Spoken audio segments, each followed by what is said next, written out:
नमस्कार दोस्तों, मैं डॉक्टर नील हमेशा की तरह आपका स्वागत है आपके अपने चैनल सॉल्यूशंस फॉर एक्सीलेंस में। आज जो केस या एक लाइफ में आपके साथ डिस्कस करने जा रहा हूं, मेरे दिल के बहुत करीब है और ये है घर में जो बड़े बूढ़े रहते हैं, मतलब दादा दादी, नाना नानी, जो हमारे ये बड़े बुजुर्ग घर में हैं। बहुत सारे परिवार तकलीफ में हैं इनके कारण, या उनको समझ में नहीं आ रहा कि कैसे इनके साथ डील करें, इनको कैसे हैंडल करें, क्योंकि कुछ उम्र की समस्याएं हैं, कुछ उनकी साइकोलॉजी से रिलेटेड चीजें हैं। तो आज का जो वीडियो है सिर्फ उन लोगों के लिए है, उन परिवारों के लिए है जिनके यहां बड़े बुजुर्ग हैं और उन्हें परेशानी हो रही है। ये उन परिवारों के लिए नहीं है जो बड़े बुजुर्गों को कैसे हैंडल करना है, उनके साथ कैसे रहना है, उसको अच्छी तरह समझ रहे हैं और उनका परिवार बहुत अच्छे से उस चीज को संभाल रहा है। सच बता रहा हूं, ऐसे बहुत सारे परिवारों को जानता हूं जहां बड़े बुजुर्ग बहुत प्यार से रह रहे हैं। छोटे लोगों को, छोटी उम्र के लोगों को, इवन ग्रैंड चिल्ड्रनों को, उनको कोई तकलीफ नहीं है। यह वीडियो उन लोगों के लिए नहीं है, चूंकि ये तकलीफ वाले परिवारों के लिए है। तो सबसे पहले धन्यवाद देना चाहूंगा उन परिवारों का जहां मम्मी पापा, दादा दादी बहुत अच्छे से रह रहे हैं और उनसे मुझे बहुत कुछ सीखने का मौका मिला है। तो मैं आज 6 टिप्स, 6 मंत्र आपको बताऊंगा जिनके माध्यम से आप इन लोगों के साथ संबंध बेहतर बना सकते हैं और इनकी मदद भी कर सकते हैं। बहुत दिल से मेरी बात को सुनेगा, क्योंकि ये जो टॉपिक है मेरे दिल के बहुत करीब है। तो अब हम चीजों को समझते हैं एक एक पॉइंट से। पहला पॉइंट है कि आप देखेंगे कि कुछ जो बुजुर्ग हैं घर में हमेशा अपनी पुरानी स्टोरीज को रिपीट करते जाते हैं, पुरानी स्टोरीज को रिपीट करते जाते हैं। घर में जो यंगस्टर्स हैं कई बार चिढ़ जाते हैं कि वही वही बात इनके पास हम बैठे या इन्होंने हमें पकड़ा तो वही पुरानी कहानियां सुनाएंगे। हमारे समय में ये होता था, तुमको पता है, तुम्हारे चाचा ने ये किया वो किया, 50 बातें। हाथ जोड़ के आपसे एक रिक्वेस्ट करना चाहूंगा कि इन लोगों की मानसिकता को आप समझें। इनके पास कोई नई कहानी बोलने लायक न समय बचा है, न कुछ करने लायक बचा है। तो इनके पास एक ही रास्ता बचता है ये आप तक पहुंचने के लिए कि यार हमने अपने समय में भी कुछ किया है, समझो हम बेकार नहीं है। तो ये अपनी पुरानी कहानियों के माध्यम से अपने वैल्यू को बताना चाहते हैं कि हमने इस धरती पर कुछ किया है। तो उस समय चिढ़ने के बजाय मुस्कुराकर सुनिए। शायद आपको वही कहानी 25वीं बार सुननी पड़ेगी। सच मानिए, यही एक रास्ता है उनके आशीर्वाद को लेने का। आज उनको अगर आप समझेंगे, बहुत मुस्कुराते हुए उनकी बात को सुनेंगे और जब वो पुरानी बातों को कह रहे होंगे तो दिल में करुणा लेकर आएंगे, दया लेकर आएंगे, तो उनको बहुत अच्छा लगेगा। उनको महसूस होगा कि हां, मेरा वैल्यू है, मैंने जो किया था उसका वैल्यू है। हमारे अपने आज हमें सुनने के लिए तैयार हैं। दूसरा पॉइंट है, आप कई बार देखेंगे कि ये बड़े बुजुर्ग जो है घर में इस तरीके से आपकी बात को काटेंगे, इस तरीके से अपनी बात रखेंगे जैसे वो आपसे बहुत ज्यादा जानते हैं चीजों को। एक चीज समझ लीजिएगा कि उनके लाइफ के तजुर्बे को वो बताना चाह रहे हैं। कई लोग चूंकि बहुत शक्तिशाली रहे हैं अपने समय में, आज शरीर साथ नहीं दे रहा, तो वो सोचते हैं कि मैं बहुत ज्यादा समझता हूं चीजों को और इसी तरीके से बच्चों को काम करना चाहिए। तो तरीका आपके पास क्या हो सकता है? तरीका यही हो सकता है कि आप शांति से सुने कि और हां में हां मिलाएं कि हां आप सही बोल रहे हैं। दूसरा, बिल्कुल इग्नोर करें, सुने उनकी बात लेकिन अंदर ही अंदर उस चीज को छोड़ते जाएं कि नहीं, मैं तो जानता हूं मुझे क्या करना है, क्योंकि आप शायद उस सब्जेक्ट में उनसे ज्यादा समझते हैं, लेकिन व्यक्त मत कीजिएगा। तीसरा चीज है, तीसरा तरीका होता है कि आप अपनी सोच को कहीं और लेके जाइए लेकिन उनकी तरफ देखते रहिए, मुस्कुराते रहिए। कुछ नुस्खे आपको यूज करने पड़ेंगे जिससे आप उनको तकलीफ ना दें, उनको चोट ना दें, क्योंकि उनकी तकलीफ वापस आपकी तकलीफ में बदलेगी। समझिए उनको, उनकी तकलीफ को। हर दिमाग अलग अलग काम करता है, हर व्यक्ति के लिए अलग नुस्खे यूज करने पड़ेंगे। तो यह तरीका आपके लिए बहुत जरूरी है कि आप उनको तोड़े ना, ये ना बोलें कि आपको कुछ समझ में नहीं आता, हम ज्यादा जानते हैं, ये आपके समय की बात है। इस तरह की बातों से उन्हें तकलीफ होगी, परेशानी होगी। तो प्लीज इन सब चीजों को मत कीजिएगा। एक तीसरा टूल आपके साथ शेयर करना चाहता हूं और यह बहुत इंपॉर्टेंट है। आप कई बार देखेंगे कि कुछ एबनॉर्मल सी हरकतें करते हुए ये बुजुर्ग दिखाई देंगे, कुछ ऐसी चीजें करेंगे जो आपको लगा कि वाहियात है, क्यों ऐसा तकलीफ दे रहे हैं हमको।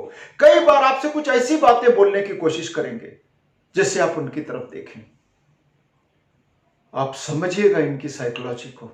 जैसे जैसे उम्र बढ़ती जाती है उनको साइकोलॉजिकली प्यार की जरूरत भी बढ़ती जाती है।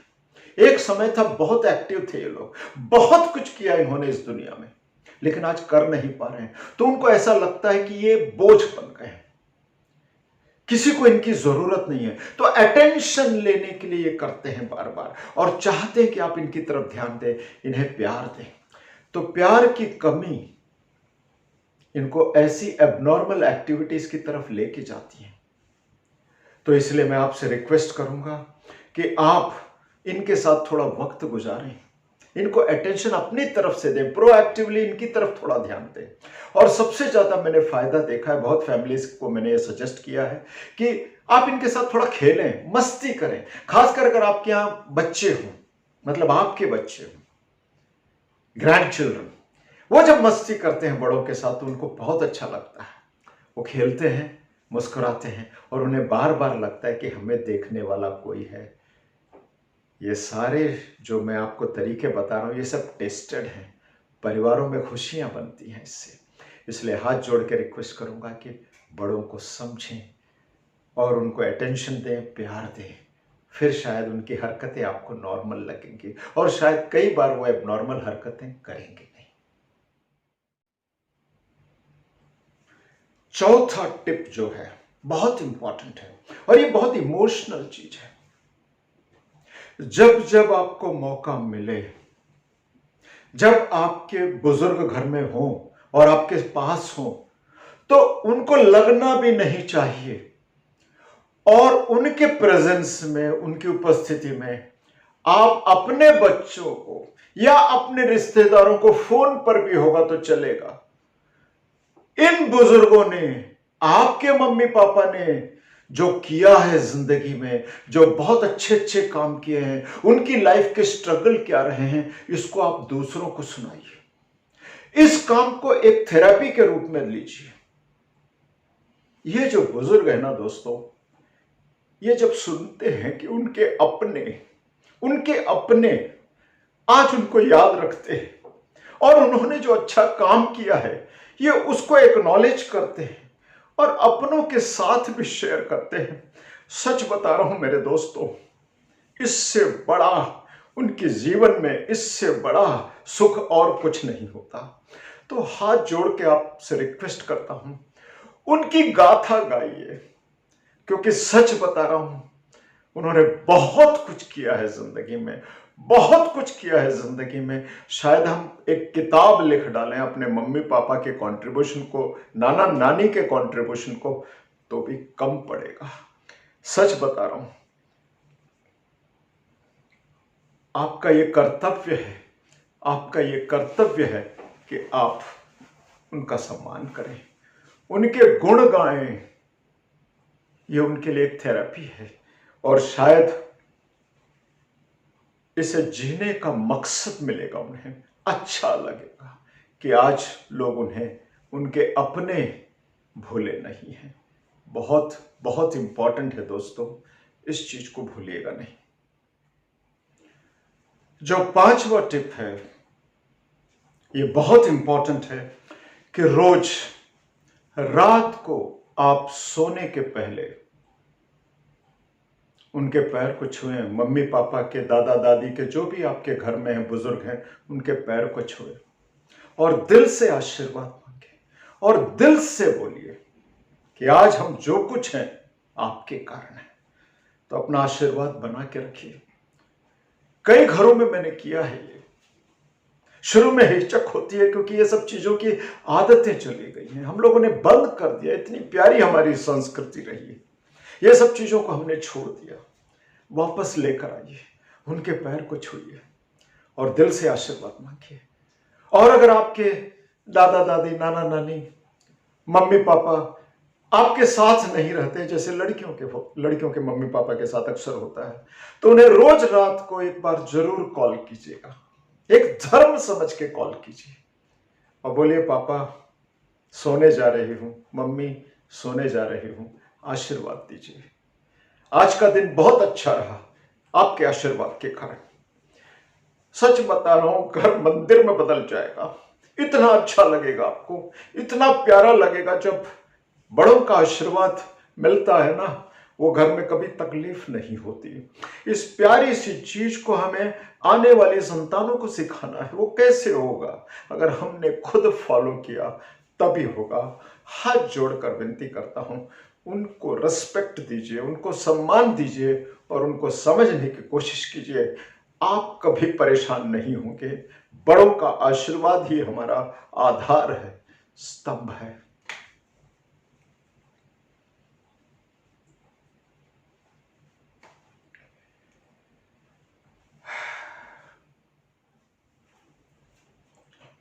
जो 6वां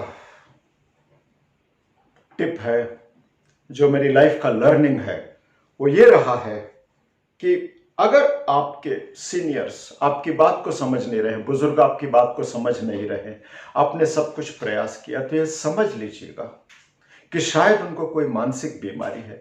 कई बार बुजुर्गों में, बड़े लोगों में जो मानसिक बीमारी आती है, दिखता नहीं। हम चिढ़ते हैं, चिल्लाते हैं और बोलते हैं, आप ये क्यों कर रहे हो, आप ये वो क्यों कर रहे हो। इससे समाधान नहीं मिलेगा। जब आपको लगता है कि कुछ तकलीफ है इन्हें, तो मुस्कुराते हुए उनको डॉक्टर के पास ले जाइए। बहुत अच्छे अच्छे डॉक्टरों को जानता हूं जो दिल से सेवा करते हैं, अपना समझ के, अपनी मां, अपने पिता समझकर सेवा करते हैं। मेरे पास इस उम्र के बहुत सारे बुजुर्ग आते हैं, पैर छूता हूं उनके, थेरेपी के पहले भी, थेरेपी के बाद भी, और कहता हूं मेरा हॉस्पिटल आज धन्य हो गया, आप आ गए। तो इनको छोड़िएगा नहीं, इनको डॉक्टरों के पास ले जाइए, रेगुलर इलाज कराइए और जो कुछ वो समझाएं उस चीज को भी समझिएगा। क्योंकि सच्चाई क्या है दोस्तों, आज वो तकलीफ में है, एक दिन हम वहां बैठे होंगे, एक दिन हम उस जगह पर बैठे होंगे, क्योंकि प्रकृति का नियम है, what we give out we get back. हम जो देते हैं वापस आता है। इसलिए खूब प्यार दीजिएगा। एक समय आएगा जब आपकी लाइफ में बहुत प्यार वापस आएगा। इस मंत्र को कभी मत भूलिएगा। जो हम देते हैं वो मल्टीफोल्ड इंटरेस्ट के साथ वापस आता है। तो बुरा मत दीजिएगा, क्योंकि हम नहीं चाहते कि बुरा इंटरेस्ट के साथ हमारी लाइफ में वापस आए। इस एक पर्टिकुलर वीडियो को बनाते हुए मेरी आंखें गीली हुई, मैं रोया हूं, क्योंकि जो बातें मैंने आपसे कही हैं, दिल से कही है। इस एक सिस्टम को, इस एक जो हमारा जो समाज का जो एक रीति रिवाज रहा है, एक बड़ों का आशीर्वाद लेने का, इसे कभी छोड़िएगा मत। इससे सिर्फ फायदा होगा और बहुत आगे आप बढ़ेंगे। आपका घर, अगर एक इबादत घर में बदलना है, एक मंदिर में बदलना है, तो ये एक बहुत सही रास्ता है और इसे आने वाली संतानों तक पहुंचाइएगा। तो मैं हमेशा आपसे रिक्वेस्ट करता हूं और इस बार भी रिक्वेस्ट कर रहा हूं हमेशा की तरह कि इस वीडियो को ज़्यादा से ज़्यादा लोगों के साथ शेयर करें। बहुत सारे लोग जानते हैं, लेकिन जब एक बार उस चीज़ को वापस सुनते हैं तो कई चीज़ों को हम करेक्ट कर लेते हैं, कुछ चीज़ों को हम फॉलो नहीं करते होते हैं तो वापस फॉलो करना शुरू करते हैं। तो उनके साथ शेयर कीजिए, अपनों के साथ शेयर कीजिए, आप इसे सुनिए और देखिए किस तरीके से हम अपने घर को मंदिर बना सकते हैं। और सब्सक्राइब कीजिए आपके अपने चैनल सॉल्यूशंस फॉर एक्सीलेंस को, और बेल बजाना मत भूलिएगा, जिससे कि आपको रेगुलर अपडेट्स मिलते रहें। मैं आपका अपना डॉक्टर नील आपसे विदा लेना चाहूँगा। आप लोगों का बहुत प्यार मिला है, यही मेरी धरोहर है। Thank you.